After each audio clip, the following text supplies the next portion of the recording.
On behalf of the faculty and staff of the Graduate School of Management, welcome to our students, our alumni, our business partners, campus colleagues.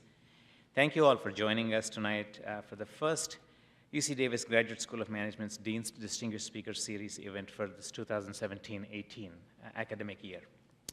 Before I introduce tonight's speaker, I would like to acknowledge some special guests who are in attendance.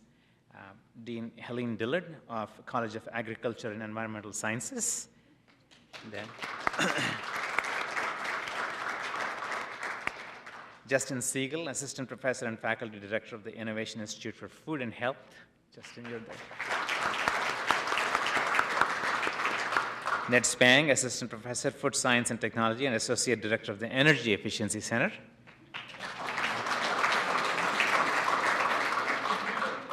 And Julie Morris, Academic Coordinator, Food and Agriculture Industry Immersion, Graduate School of Management. Last spring, the GSM launched a pilot industry immersion course in food and agriculture. The main objective of this program is to continue to build on the unparalleled reputation of UC Davis in food and agriculture by training students to examine problems comprehensively in interdisciplinary teams. Our MBA students were joined by graduate students from Food Science and Technology, Viticulture and Enology, and Integrated Genetics, and together they were exposed to significant managerial problems being faced in the industry through real case studies. Executives from Mars, H.M. Claus, Coca-Cola, McKinsey Company stepped forward to participate, as well as tonight's distinguished speaker. I'm pleased to announce that the GSM will build on the success of last year's pilot program and offer 4 industry immersions in winter 2018 for our MBA students. In addition to food and agriculture, we will be offering immersions in biotechnology, sustainable energy, and the technology CFO immersion. Under the direction of Julie Morris, we have already confirmed the participation of executives from an impressive lineup of companies in this year's food and agriculture immersion, and we are looking forward to building on the reputation of UC Davis as a leader in this area. Now it's my pleasure to introduce the man formerly known as Chairman of the Bunny, and now CEO and co-founder of Once Upon a Farm, John Foraker. With more than 20 years of experience, John is a leading authority in the organic and natural foods industry. He became chairman of Annie's Homegrown in 1998, and the company doubled in size within the first few years of his leadership. By 2010, Annie's had risen to the #1 company in 10 natural and organic food categories with $100 million in revenues. As chairman of the board and CEO for Annie's, he took the company public in 2012 under the symbol BNNY, that's why the word bunny has come, before the buyout by General Mills in 2014. He also advised General Mills' Small Business Incubator 301 Inc. and was recognized as the EY Entrepreneur of the Year 2015 in Northern California.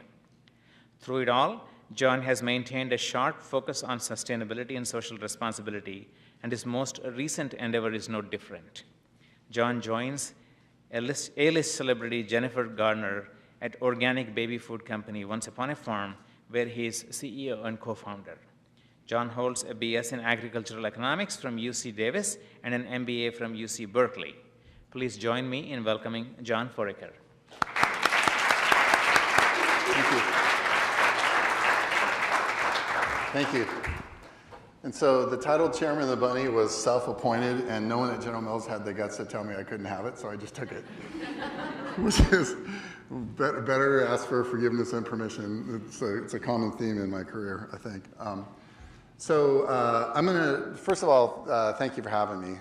Dean, thank you for having me. It's fun to be here. I speak a lot at a lot of different stuff. I tend to be kind of an informal speaker, so I like to get through the presentation part and actually just answer Q&A. I find that most of the time people like that better anyway. So I'm going to cover like a couple things. First of all, a little bit on the organic market, my experience with it, growing Annie's.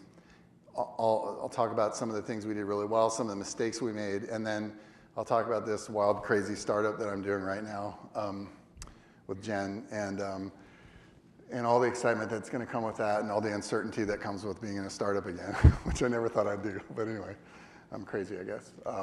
But I want to answer your questions and hopefully give you some deep insights into what we're trying to do here. Not only what our brands have done and are doing, but also this whole space. It's just a crazy, awesome space that's developing really fast. So my presentation is called Appetite for Organic Foods Brings Big Opportunities. Because everyone needs statistics, I'm going to talk about a couple things. I'm going to first talk about the structure of the industry, like where is the industry at right now? So one page with a few bullet points, I'll just kind of hit them. So organic is almost a $50 billion industry right now, which I still laugh at when I see, because I was out selling organic food before there was a USDA organic seal, which was put in place by the USDA in 2002. We had organic products. The first ones at Annie's were introduced right about the time I got there, 1998, 1999. And we were, I think the industry at that point, if anyone was measuring it, was maybe $1 billion, maybe $2 billion, $3 billion. And I would sit in front of buyers and they would say, organic and natural is a fad. This is a fad. And I'd be, no, it's not a fad. Here's all the reasons why. Then when it was 10 billion, I'd be like, I'd show them the Organic Trade Association chart saying it's 10 billion, it was 1 billion. That's a fad. And it's like, okay, no, it's not. How about when it's 20 billion? And then I'll show you another chart that says it's going. So anyway, it's really become a mainstream business now, like truly mainstream. It is obviously not a fad. Right now, about 80% of US households buy organic some. Now, obviously that use is concentrated in a much smaller group. There's about 10 to 15% that are doing most of the buying. But every household, almost 80% of them, are in the category at least once a quarter, once every 6 months. And they're coming in categories, in the emerging parts of the categories, fresh, perishable, produce, you can imagine. And awareness of the organic seal is at all-time highs. There's a lot of confusion about natural and organic still, but the awareness is high. Organic is one of the few places in food that's growing. So dollar volume last year across, they call it XAOC, but like all measured channels in the United States, if you think of the scanner data, was up almost 10%. Units were up a little bit more. And if you go back and look over a 5-year period, a 10-year period, a 20-year period, it's a compound annual growth rate north of 10, and it has been forever. And I think it's going to continue. The law of large numbers is probably going to start bringing the averages down just a bit, but the reality is there's a long runway to grow. And these last 2 points are the two, if you remember anything from tonight, these are probably the 2 most important things. So in about 2000, and I'll talk about the history of Annie's in a minute, but there was a point in the mid-2000s where I started looking at population data. And we had a lot of research that we had done on the attitudes of millennials, that we call millennials. It's a big group, but this age group, and how their attitudes about food were so different from their parents, let alone my parents. And you could see, if you actually put this thing up there, that there was this huge tip over that was going to happen, and a lot of people were going to be coming into household formation, buying their own food, making their own food decisions. And I remember we had this epiphany moment in the mid-00s, and I'll come back to it in just a second. And we're like, oh my God, if those people think that way about food and they become the biggest food buying population, what's going to happen? And we're like, organic's going to explode. So we went out and we're selling retailers this story saying, you got to get out there behind brands like Annie's because we're going to be a big mainstream brand, and I'll talk to you about what happened. But what's crazy about it, as big as Annie's is 400 million now, which is, it's not the biggest organic brand, but it's very close to it. That's being driven largely by just 25% of that population that has tipped in, has kids, and is now buying. In the next 10 years, 80% of that cohort's going to be parents. So if you think there's been disruption of organic and conventional food, you have seen nothing yet.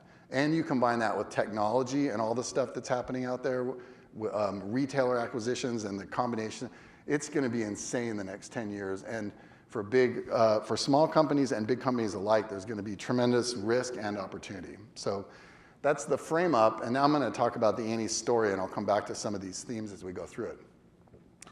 So I got involved with Annie's in 1989. I started my first food company in 1994, actually. I was working in the wine industry. There was this guy, you may know him, Mr. Davies from Shamsburg. Where are you? You're in here somewhere. There you are. You remember Mike Moon from Behringer? Yeah. Oh, was he really? Okay.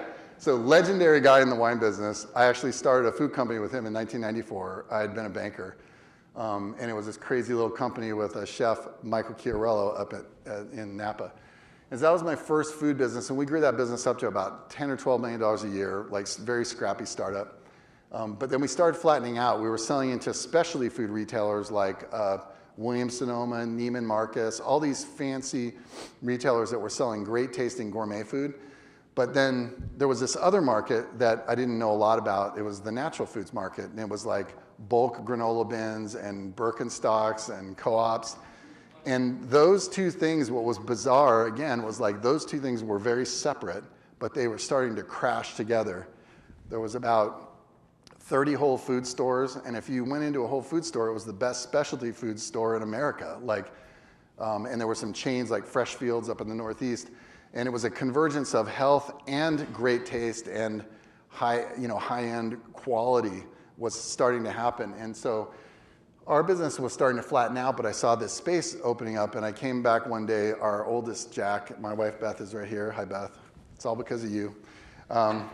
So one day I came in, I think this is about 1992, 1993, after Jack was born, and I came home from work and was just starting this other company, and I opened the refrigerator, and there was like organic strawberries were like up here on the right, and I think there was some organic milk, and it was like, that was there. And then there was the conventional stuff down here, and I said, what's that? Why is that different? She goes, oh no, that's not for you. Like, you're already ruined. You don't get any of that stuff. That's all for Jack. And I'm all, what is this about? Because I came from the conventional, I grew up in Northern California, spent most of my time summers growing up on a D6, D7 cat tractor ripping soil, like rice farming, almond farming. So I started learning about organic, and so I said, wow, this is cool. We need to get in this business. So I looked around. I found this little tiny company in Wakefield, Massachusetts called Annies, which I thought was a big company. It was actually tiny. It was really big in Boston, and it was really big in like Safeway in San Francisco, and it was nowhere else. And so they had grown the business over 10 years to about $6 million in sales. And they were just about to sell it to the most horrible company in the world that was going to ruin it and combine it with like some gross popcorn business and just destroy this business. So I called up Annie and the guy who's running it. I go, I need to come out and see you. We got to buy it. We're going to save you from the mistake you're about to make. So I got on a plane. My first ever red eye in San Francisco. I was a total rookie. I didn't know how to do it. So I basically didn't sleep the whole night, but I flew out there. I connected with Annie, and we made a deal. And then I came back and said, I was on the way back going like, how the hell am I going to find $3 million? What the hell did I just do? I got 30 days to do that. So anyway, we raised $3 million, got involved in the business, and it was very tiny. And the culture was shared verbally. It's interesting. I'll talk about mission and all that stuff in a minute. They didn't really have one. They had all this cool stuff on the package. Does anybody remember that package from the 80s? Yeah. This scholarships thing was funny.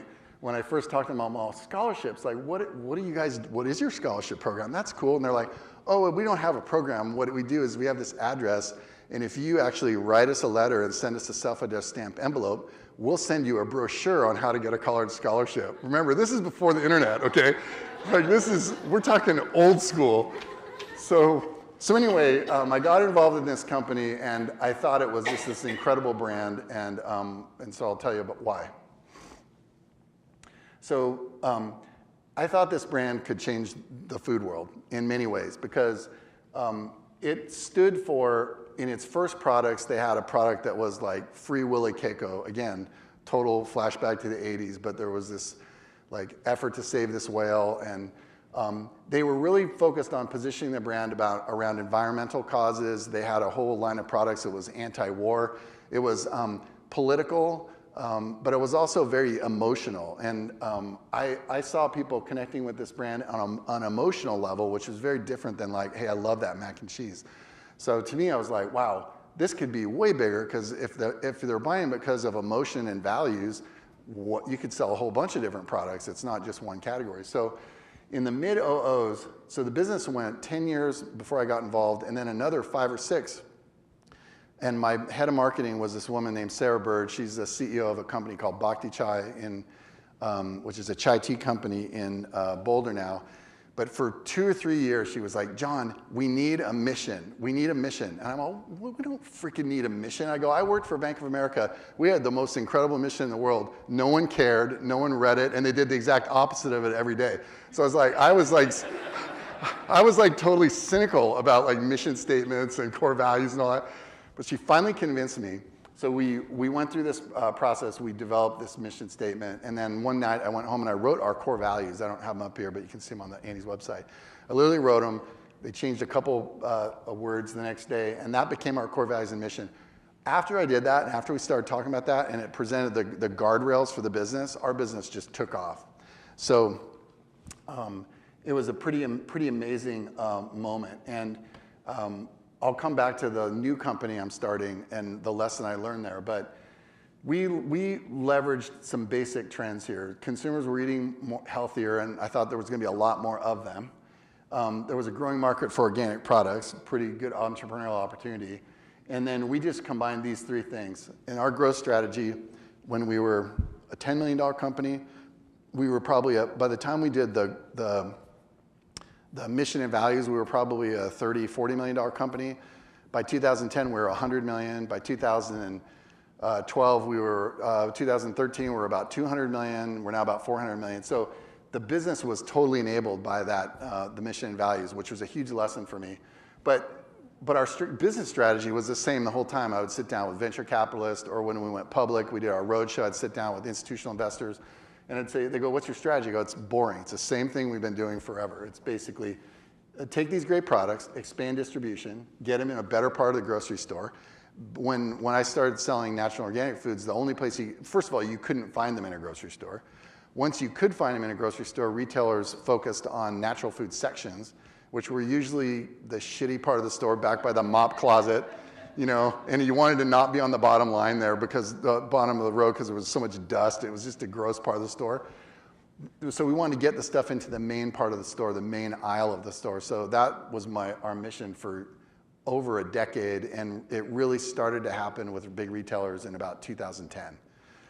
And now, just now, Kroger has taken all of our items in the mainline aisle. I mean, it's a real trend that we are at the front end of. Driving innovation, so we launched into a new category every year or year and a half. And we did a lot of crazy fast stuff. Some of it worked, some of it didn't. But the first innovation we did was in 2003. True story. We were a mac and cheese business from 1989 to 1999. I got involved in like 2001, 2002. I'm all, you know, we should do something new. We should do something new. What is it? And one day I was at home and we had Pepperidge Farm goldfish there. And I'm like, well, they're goldfish. They have a goldfish. We got a bunny. His name's Bernie. Like, that was Annie's pet bunny, which is on the package. I'm all, why don't we do a cheddar cracker and it'll be organic and we'll have a bunny and that'll be cool. And so we took it. We actually, people in the company thought that was a really cool idea. Every venture capitalist, all of our current investors thought it was the stupidest idea ever. Everyone told me not to do it. Everybody. Like, you can't expand a brand like that. Brands don't go like that. There's all these rules in CPG food. I was stupid. I didn't know any of that stuff. I wasn't restricted by what I didn't know. So I'm like, of course, I think it'll work. So we popped up some products in front of a Whole Foods, and we saw some kids and moms interact in it, and we knew it was a great thing. We introduced in 2003. We won a big natural foods award at the big trade show. We did $500,000 in our first year on it, and you would have thought like we hit the lottery. It was like, woo, 500 grand. But it was huge, and so we built the brand as this innovative brand, and then we've been increasing household penetration. So when, early on we probably had 0.2 household penetration. Now the brand's at 10 and growing, and growing by leaps and bounds. Actually, I take it back. It was at 10 in 2014. We just hit 20. So we just the brand added in the last year, or last 3 years, it's added more consumers than any brand that, if you look at CPG retail, the only brand that's even come close, guess which brand? Which brand like completely turned the yogurt category upside down? You probably all buy it, Chobani. So Chobani created this massive wave. So they were the only other brand in the last 10 years that's grown this fast. So anyway, that's the strategy we used. And we had these we had this saying called eat responsibly and act responsibly. This gets to like make really good stuff and make it in the right way, and then deliver that in a way moms trust, and then act responsibly is the corporate conscience and our social and environmental impact stuff. So this part was really easy. There were 4 pillars. We had these real and authentic roots. That's Annie, that's where their first daughter, Molly, and that's their little farm in Connecticut. And that's Bernie, her brother. They wanted Annie to be on the package at the very beginning, but think of the shyest person you've ever met. Think of somebody 10 times more shy than that. That's Annie, okay? She was not gonna have her picture on anything.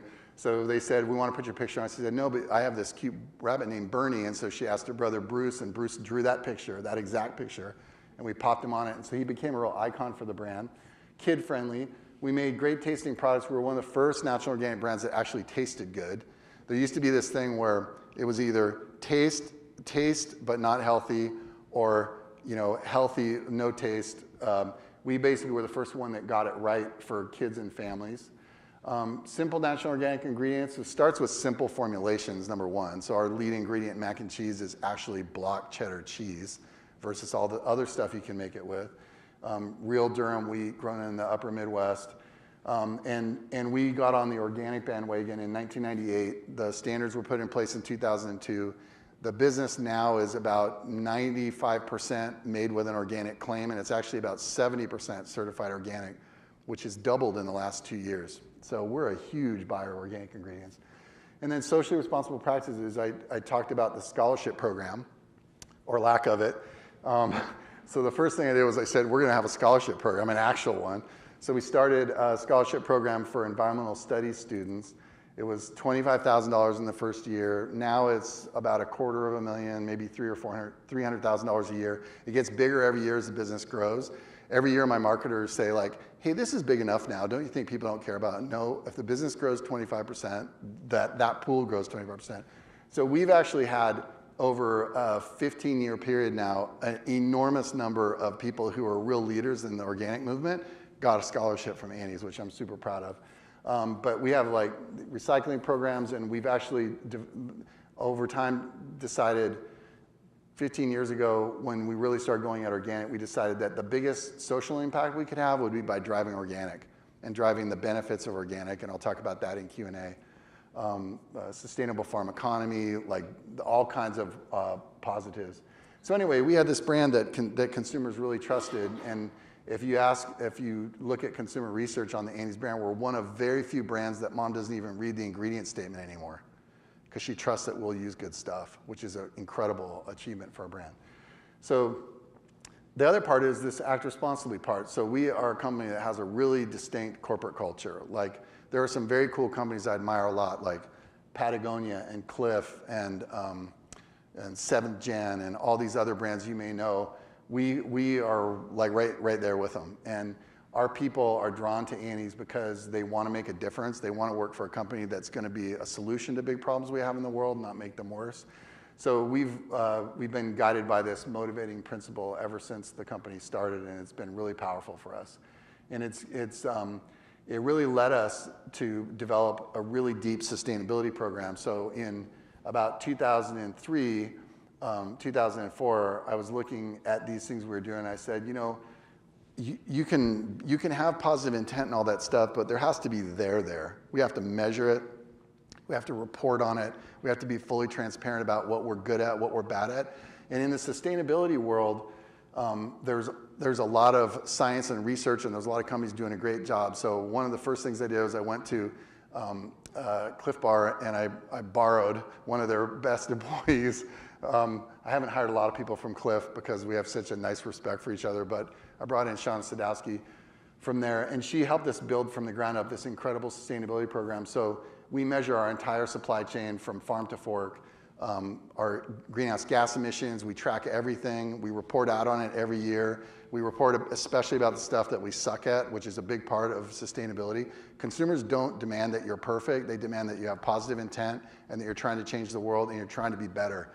So anyway, that was a huge part in building depth and trust in the brand.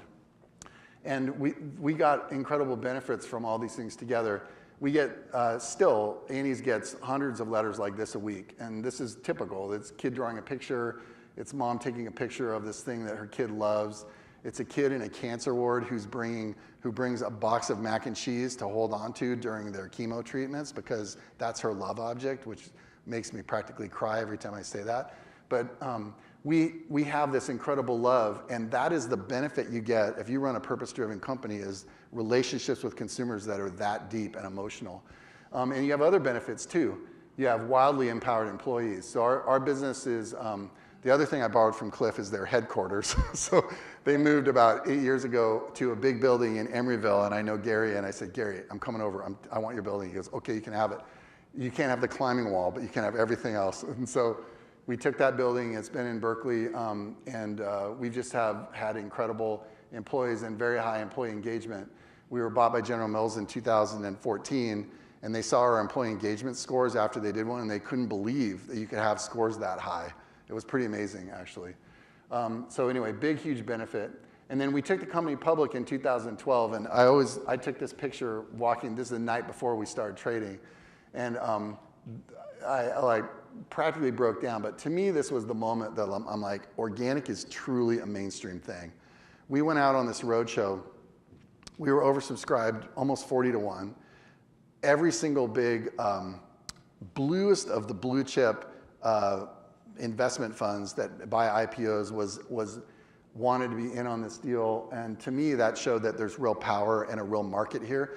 And the reason that's important is because you have to have a market to pull the demand to drive the land conversion and all the things we'll talk about in a minute.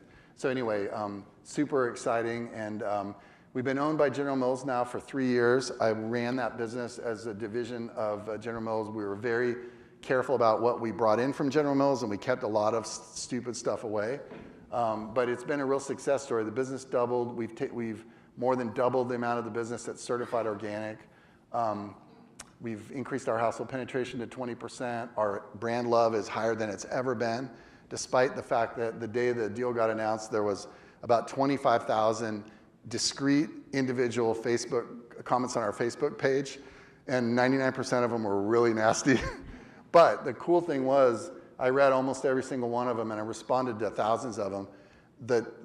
The anger was mostly not coming from a place of hating General Mills. It was coming from a place of worrying about losing someone you love. And it was like, so we just said, look, just watch what we do, hold us accountable, and if you like what you see, stay with us. And we've done it, and they have. So to me, it's a great example of how acquisitions can be done in such a way that the core values are protected and preserved, and we can continue to drive impact like this.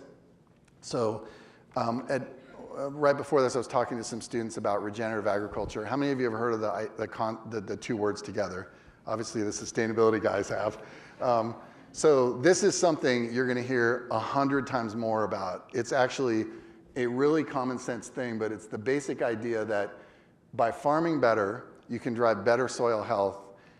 And by farming better and driving better soil health, you can actually sequester carbon in the ground, pull it out of the atmosphere, and it can actually be a very significant mitigant or antidote to global climate warming, and not just here in the US, but everywhere.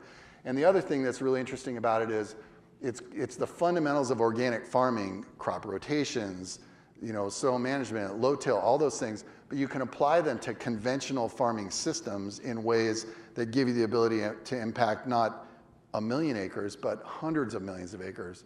So the potential is massive. When we got to General Mills, we were working on this, and they were so excited about it, and they were working on it too. We combined those efforts.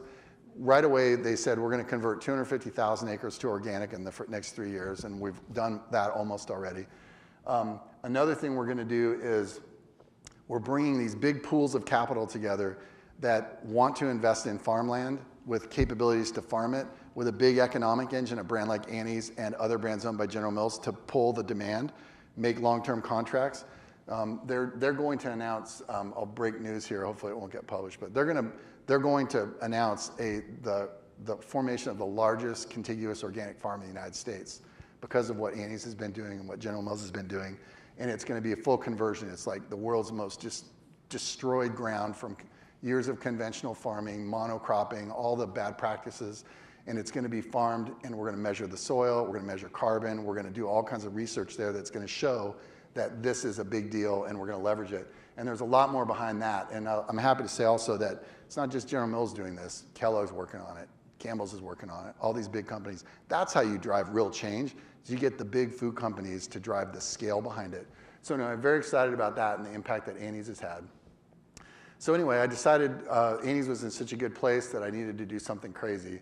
So I'm doing a whole new startup. This thing is like the most famous lemonade stand ever.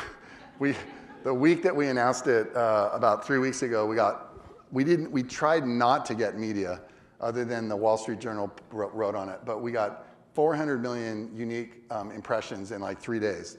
And we stayed away from all consumer, and then I turned around to my people, my team, it was a very small team, and I said, you guys, we're a lemonade stand. We're so small. Annie's used to do our annual revenue in like a half an hour on a Thursday afternoon, okay? We need to build a real business here. But it's a great opportunity, and so here's what we're gonna try to do.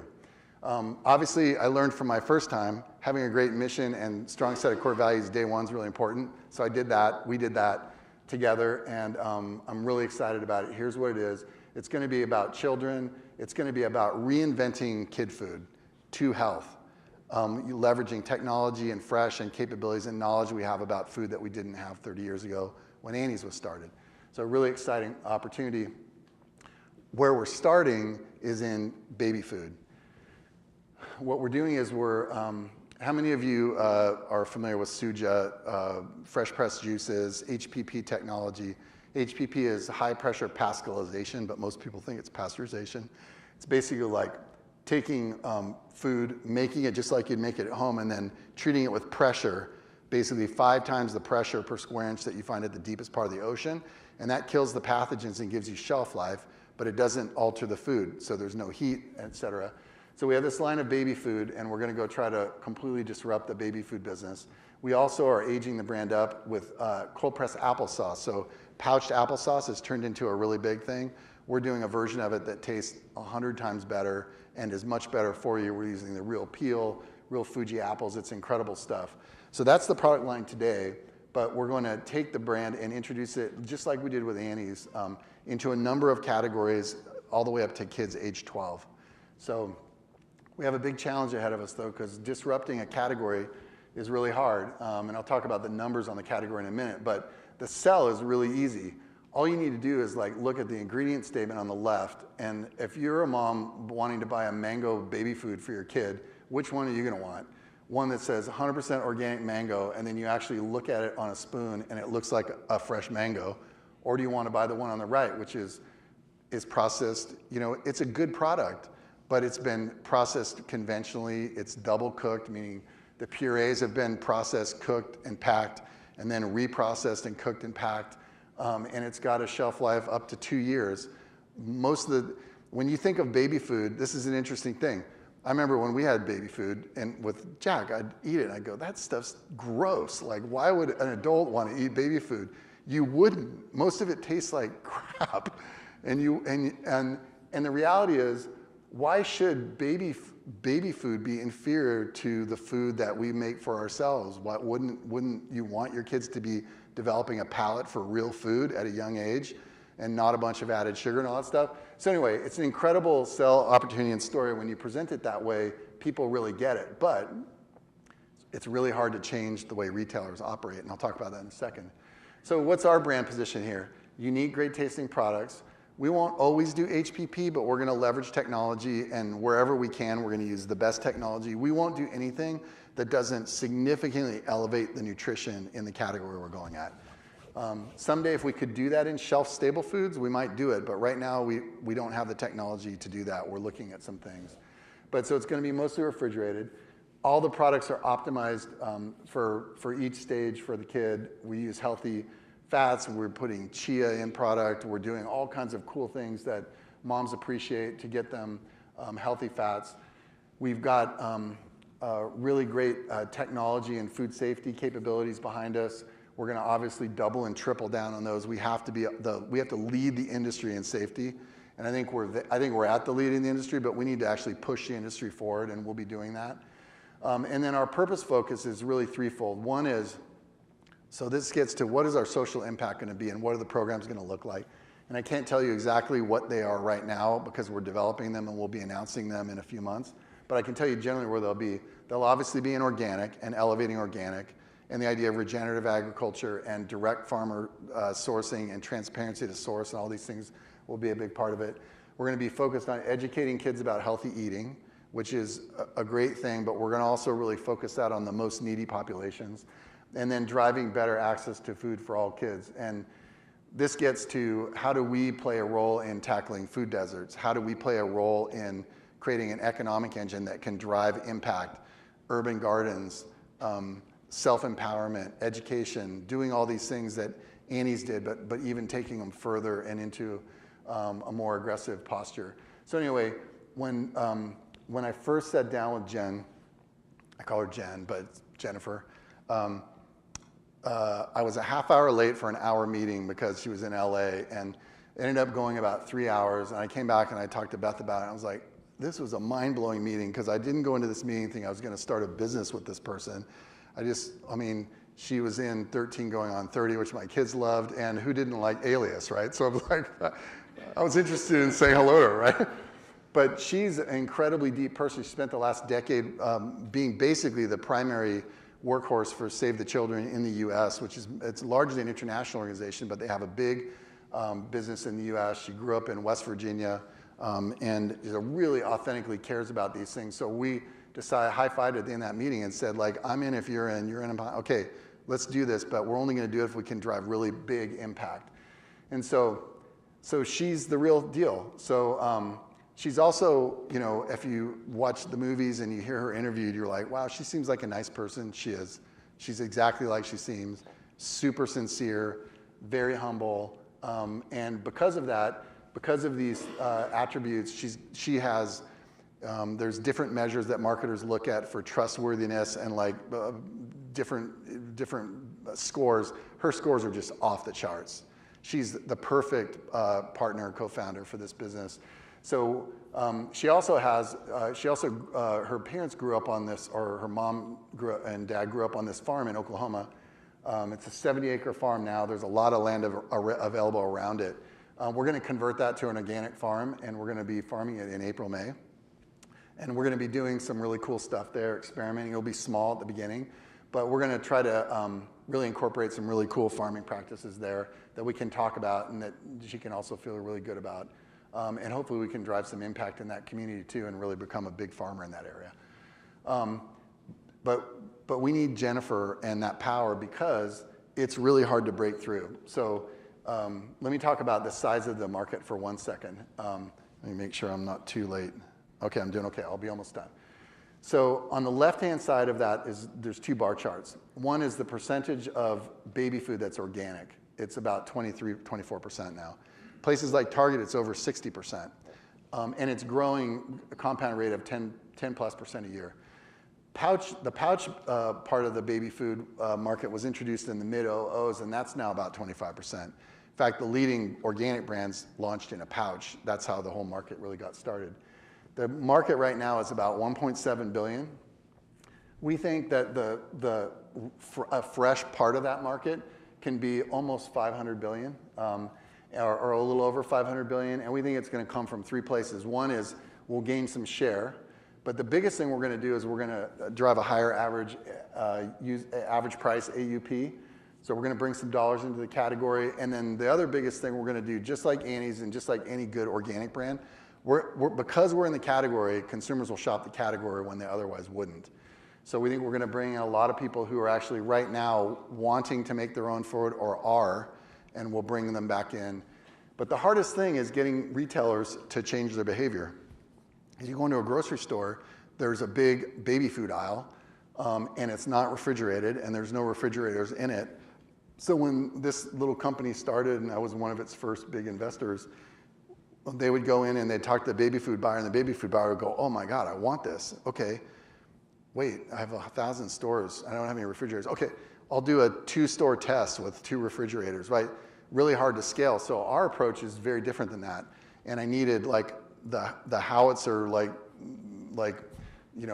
the positive version of a nuclear weapon in Jennifer, and the ability to like drive the awareness to go to a retailer and go, hey, you need to put us right in the dairy set. Yeah, I know there's a lot of competitive stuff there. The turns are really high. The barriers to entry are high. You can put us right there because we're going to create an entire new category. And we're not going to create just a baby food category. We're going to create a healthy kid category that doesn't exist today. Help us vision that. We'll populate it with a lot of cool products, but there'll be other brands that'll come into that space too. And wouldn't that be a great thing for kids and families if we could do that? So that's the business strategy and plan and how we're going to go about it. And then we announced the formation of the company just like really weeks ago. We're developing our marketing campaign. It's going to mostly be social, digital, and PR, as you can imagine. That's how we grew Annie's, and we're going to do that here too. We have, you know, Jen can pretty much get any media interview she wants. So when she's ready to do that, and when we're ready to have her talk to consumers, we'll turn that on early next year. But between now and then, we have to add thousands of stores. And so what we've been doing, I've been on an airplane with her and my team, and we're pitching to retailers this vision for this new category that doesn't exist today. And so that's what we're trying to do, and I hope to come back and report to you guys at some future point about how it's actually going. But so far, so good. I'm 3 weeks in, and everything's pretty much gone according to plan so far, so which is crazy in a startup. So anyway, that's my presentation. I can take some questions if you want. So, okay, thank you.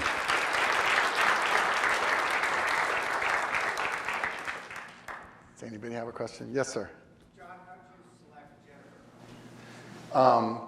I didn't, I don't even think selecting Jennifer is the right way to think of it, because she kind of selected the brand, actually. I was an investor. I was really the first outside investor that Ari and Cassandra, our two other co-founders, who started the business about 18 months before I joined as a full-time employee. I invested before they had a first product in the market in these little Jimbo stores in LA or in San Diego. But Ari called me one day and he said, hey, Jennifer Garner's manager has called us. They've been looking to do something in food for 6 years. And we met her, and she loves us. She thinks we're small, but then she saw you, and she loves Annie's, and she's like, I want to talk to that guy, and like, why is he involved, right? So she kind of picked the brand, and then I met her, and we started talking about stuff, and it was all about values and changing the world. It was crazy. And I came back and I talked to Beth, and I'm all, oh my God, something really weird just happened. I actually just agreed to start a new company and try to change the world. We kind of tried to do that with Annie's, and it wasn't perfect. It was successful, but not perfect. And I'm like, okay, we're gonna try to do that again. All right. So that's how it happened. It was really just that. So, yeah. With the massive growth in the organic market over the last 5 to 10 years, Yeah. the supply of organic product is starting to become an issue. For example, Bragg's apple cider vinegar. There's not enough organic apples. Totally. And also with the USDA requirements on organic lands, you can't flip a switch to turn on overnight. How do you think the industry is going to overcome that hurdle? It's been overcoming it. It's been a challenge. 10 years ago, it was not that hard because there was enough of a basic base of supply out there. If you were small and you wanted to go buy organic flour and buy some organic baking soda or whatever and make something, you could. But then around that time, these shortages started popping up. So in fact, there was this one ingredient, I can't remember exactly which one it was, that all of a sudden the market went short. This is about that time. The market went short and everybody's like, what the hell has happened? Nobody can get this ingredient. And then we found out that Kraft was buying the entire market and sticking it into a warehouse to get ready for a big national launch. So that was a wake-up call for the whole industry. And so, you know, people have responded in different ways. The big companies like Annie's and the brands owned by big companies have invested millions of dollars of resources in the kinds of stuff that I was talking about before, like creating supply. So going to farmer groups and farmers and actually presenting them with an economic argument and a stable buying relationship that would allow them to take the risk to convert, and then actually even investing in helping them convert in the costs, paying them a transition price. For example, Kellogg's is doing this right now. They're paying a higher price for somebody who's growing wheat that's converting in than, not quite an organic price, but higher than they'd get in the conventional market with stability, so it takes some of the risk out. So we have to work on the supply side, and You know, the USDA organic program gets some paltry number from the, it's less than $20 million. It's like peanuts. And the rest of agriculture, the parts that aren't doing as well, but that are a trillion times bigger, are getting all the money. So we need public policy. That's a great idea, but it probably won't happen. It needs to be driven by companies. And so for a small company like us, we have to really work on our own supply the same way. It'll be smaller scale, but we have to know who our growers are. We have to help growers convert. We have to do all the same stuff. So it's gotten hard. I think if organic was, I said this earlier to a few students, right now organic is about 5% of US food. If you talk to Walmart shoppers and describe to them what organic stands for, what it means, all Walmart shoppers, like 99% of them want it. Then you say, oh, by the way, you have to pay a premium for it. So the demand is basically endless if you can get the supply and you can start bringing the premiums down. So I think in the next 10 years, organic will be 10% of US food, which is a pretty bold call. Most people don't believe that, but I do. If you look at this population shift, I actually think in my lifetime, it'll be close to 20. And in some categories, it's way past that already. Like I mentioned in baby food, it's getting there. And so anyway, I think we're just starting, but that is probably the single biggest challenge the industry faces. And every manufacturer is working on that big time in their own way, but using a lot of the same kinds of things that we're talking about. Yes. Are there any added complexities or risks having like a big celebrity as such an integral part of your marketing? Yeah, there are. Everything you do is subject to like hyper scrutiny.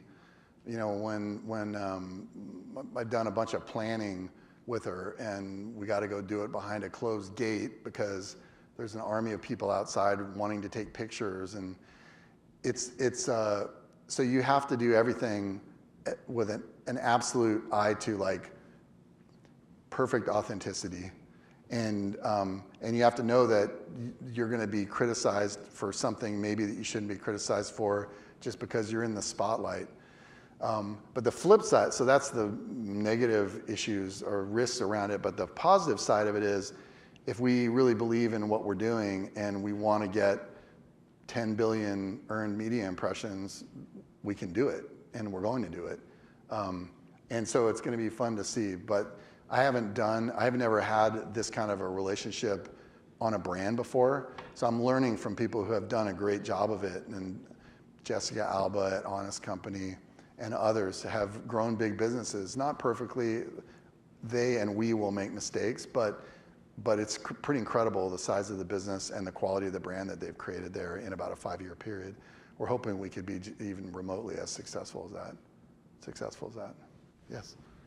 So if so many millennials are going to be shifting into parenthood, and the way that we market to millennials has been very different compared to how we market to moms traditionally. Yeah. How are you going to get their attention? How are you going to capture that market share? Yeah, we have to do it very differently. Not that differently than Annie's has done it, though. I mean, I don't really think we've marketed to consumers as much as we've participated in a conversation with them and developed a relationship with them by talking about things that are interesting to them, sharing original content that we've created, driving mission and impact that they care about. So we'll be doing the same thing. We'll have the added advantage here that we didn't have there, which was if I wanted to get 10 billion media impressions there, it was a lot harder. I mean, people want to write about Annie's, and we got a lot of great stories and a lot of national coverage, but it's different. This brand with Jennifer's association is going to allow us to get an elevation with consumers that would be impossible without that. So, but we're not going to change any of that approach. I'd be really surprised if you saw national media on this brand for at least 10 years. I mean, we're doing it now at Annie's after 30, and it's working actually, because it's helping us get to another 10 to 20 million households that we weren't able to get at with that message by using social media. We're using social media, but supporting it. Yeah, Kevin? You mentioned the very high employee engagement scores at Annie's. Yeah. I'm guessing you're trying to replicate that Yep. Once Upon a Farm. Yep. What are some of the things that you learned about how to do that really well that you're going to apply this time? Yeah, the most important thing is just an engaging culture. It's not about, I've written a lot about this on my link, if you ever want to, if you like a little of what you heard tonight, I write a lot on LinkedIn and try to share with other entrepreneurs. Culture is not about ping pong tables and free pizza and scooter races in the hallway. That's just a bunch of crap. Culture is about shared values, treating people like humans, respecting their opinions, being an engaged leader and having people who are engaged, and also having the business champion things that they care about. This business is going to be fun because we're going to be able to do some things. We'll probably be a little more political than Annie's was, and we'll be able to take positive stands on things that we really care about. You know, like paid maternity leave is something that, like, we're one of 2 countries in the world that has 0. It's absurd. Like, corporate policy should and government policy should be there's at least 12 to 18 weeks of paid maternity leave. So we're going to do that. And yeah, we're like this tiny little company with like 12 people going to 30 people or whatever. You can say, will that make a difference? Well, I think it will, because we have a megaphone like crazy to embarrass people into it. And so I think it'll be that. We'll take positions on stuff that we really care about. And you know, the other thing is, like, this space and these types of products and growth is fun. And it's not fun being in a business that's not growing. So we want to do all that stuff together. Yes. What are your thoughts on kind of institutional penetration with organics? Has there been efforts with Annie's to partner with like schools or hospitals or things like that? And what are your thoughts in terms of? Yeah, there have been. We've spent a lot of time on it. We actually now sell organic snacks into public schools, and they can afford it, which is really hard with the number that the government gives the schools to is nothing, basically. But we're just getting started with that at Annie's, and we have you know, several thousand people working on it as part of their school and food service division. I'd say that's an opportunity for the future. There are some brands like Back to the Roots that I'm an investor in and on the board in Oakland that just got Back to the Roots cereal in the New York City school districts and basically throughout Kashi. And the kids actually like this product better. It's the business model is tough, and but I think you're going to see more and more of that. It'll just be slow. That'll be probably the last place that you see it happen because of the economic constraints. It'll take this scale, this curve, getting a lot further down the curve before a lot of places can do that. Yeah, and then I'll go back here. Go ahead. So I saw on your website that part of the Once Upon a Farm is delivery to home. Yeah. With online retail and grocery shopping growing now, do you foresee that kind of side of your business growing faster than in-store? I don't know that it'll grow faster than in-store because we're gonna grow exponentially because we're so tiny now. But it will be a big important part of our business. Like, to create a real modern relationship with consumers now, you have to be omni-channel. So we have a subscription business. It's about half this small business right now. We're working on the business model. We're working with some big retailers who now have big retail online owners that are really interested in this. You might be able to figure out who they are. But I think that's an incredibly important part of the business model because you have to own as many of the relationships direct with the consumer as you can. You have big data opportunities. You have the ability to develop special relationships with them. And it's not that you can't do that by selling through another channel. You can. It's just harder. And so both those things are going to be important. But I bet it'll be 20% of our business over time, which is big because we're not planning on being small, you know. So, yes. Yeah, I just I'll come back noticed to you in a second. you spoke about refrigeration, and I hadn't realized that this product was a refrigerated It's refrigerated. product. So can you talk a little bit about the complexities about Yeah, it adds a whole bunch of non-shelf stable Yeah, product? it adds a whole bunch of headaches. You've got food safety headaches.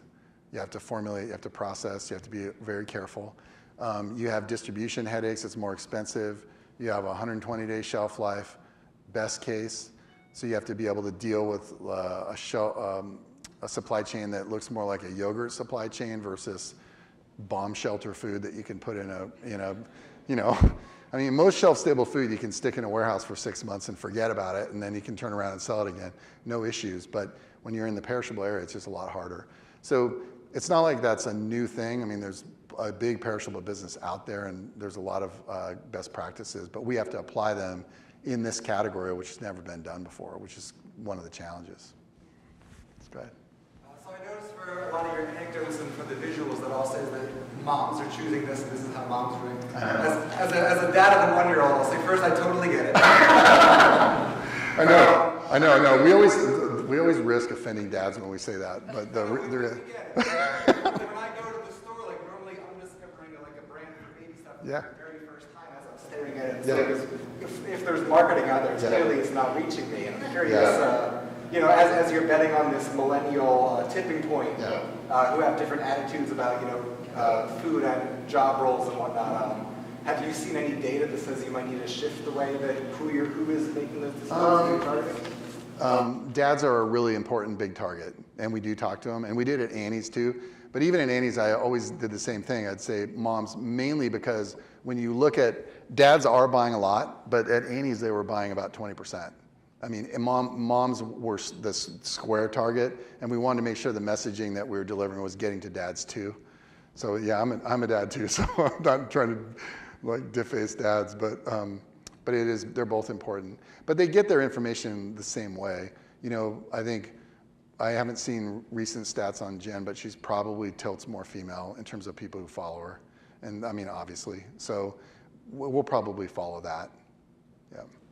Yes. Do you feel like you have any key person risk with partnering with Jennifer Garner in the sense of, do you feel like without her, would the company still be as successful? Meaning, like, is it she's kind of like the leader, the company's behind her, or the company's there and she's helping push it? She's an equal partner in the company, and so she's going to be really important. I'm really sensitive to not build it as like a Jennifer Garner brand. You don't want to do that because for a lot of reasons, but she does give us the ability to get the awareness of it up in a really great way and to build real authenticity around it, which exists. It's true, so why not talk about it? But it's never going to be a thing where you're going to see like Jennifer Garner's signature on a package. She wouldn't want that. We wouldn't want that. It's more a strong endorsement from a co-founder who's actually working in her kitchen and helping us develop products and talk about mission and values and all that stuff. I mean, she's right there.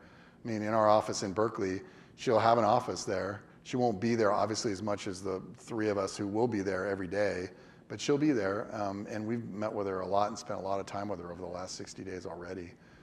We had a big innovation session just last Friday, all day long, developing the pipeline, and we had her and her team and our team and everybody working together as one. So it'll be fun. Is that it? Thank you very much. Okay, thank you.